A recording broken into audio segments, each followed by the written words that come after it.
La parole est à Monsieur Richard Lioget.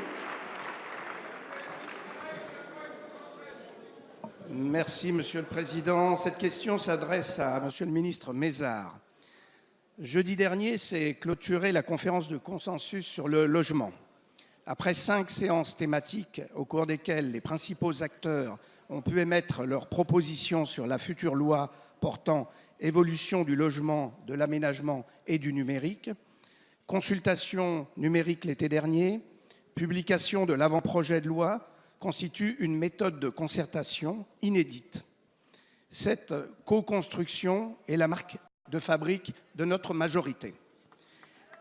Présent à chacune des sessions de cette conférence, avec plusieurs de mes collègues députés que j'associe à cette question, j'ai pu constater que la stratégie logement, présentée en septembre dernier par Julien Denormandie et vous-même, fait l'objet d'un consensus assez général. Nous nous en réjouissons.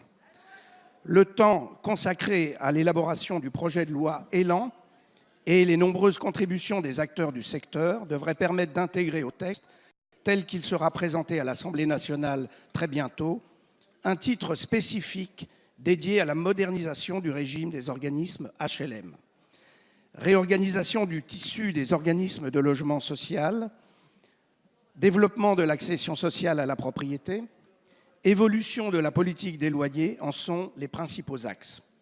Ils présentent des enjeux majeurs pour le quotidien de l'ensemble de nos concitoyens. Pouvez-vous, Monsieur le Ministre, nous faire part des grandes orientations arrêtées par le gouvernement en la matière? Merci. Merci, Monsieur le député. La parole est à Monsieur Jacques Mézard, ministre de la Cohésion des Territoires. Merci, Monsieur le Président, Mesdames et Messieurs les députés, Monsieur le député Laugier.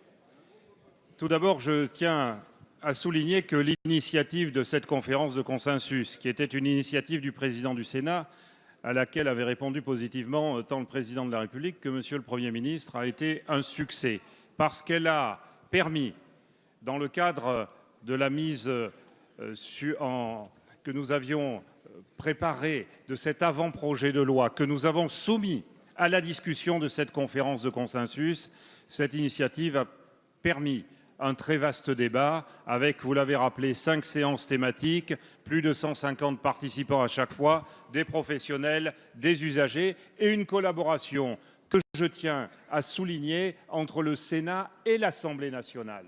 Et je remercie les députés de toute sensibilité qui ont participé à cette conférence de consensus. Cette conférence a permis de dégager un certain nombre d'axes assez consensuels, dont effectivement la restructuration des acteurs du monde HLM, où dans ce délai de 3 ans, grâce à cette loi que nous allons présenter bientôt, nous allons faciliter cette restructuration en mettant des outils juridiques à disposition des acteurs du monde HLM. Il ne s'agit pas d'imposer, il s'agit de faciliter. Et je tiens aussi à souligner que nous veillerons à respecter la proximité. Il n'y aura pas de seuil qui aboutirait à supprimer des structures dans les départements. Nous avons besoin de regrouper, nous avons besoin de mutualiser, nous avons besoin de faciliter la réalisation d'économies, mais nous devons constamment conserver de la proximité. C'est ce que nous ferons. Et je remercie encore tous ceux qui ont participé, parce que c'est un bel exemple de collaboration entre le Parlement, le gouvernement et l'ensemble des acteurs. Merci, Monsieur le ministre.